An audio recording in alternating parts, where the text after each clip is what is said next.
وعلیکم ورحمۃ اللہ۔ جی میرے پیارے بھائی، آپ نے ویڈیو بھیجی ہے ہمارے محترم بھائی اور فضیلت الشیخ جناب محمد نعیم اللہ صاحب حافظہ اللہ رزق کی تنگی کا یہ جو وظیفہ بیان کیا ہے، یہ حدیث ہے المعجم الکبیر لطبرانی میں 10379 اور اسی طرح دیگر کتابوں میں ہے۔ اللہم انی اسالک من فضلک و رحمتک فإنہ لا یملکھا الا انت۔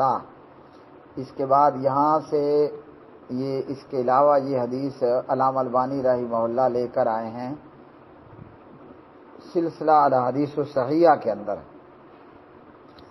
یہاں اس کا نمبر ہے 1543، 1543 نمبر کی روایت ہے کہ اللہ میں تجھ سے تیری فضل کا اور تیری رحمت کا سوال کرتا ہوں کہ تو ہی اس کا مالک ہے۔ اور یہ الحدیث علامہ البانی رحمہ اللہ لے کر آئے ہیں صحیح الجامع کے اندر، حدیث نمبر ہے صحیح الجامع صغیر کے اندر 1278، 1278 نمبر کی یہ روایت ہے اور یہ صحیح روایت ہے۔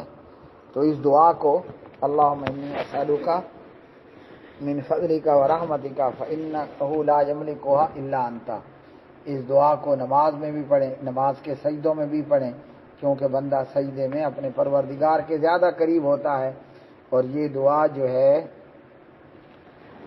یہ دعا تشہد کے آخر میں بھی پڑھیں اور اس کے علاوہ میں بھی۔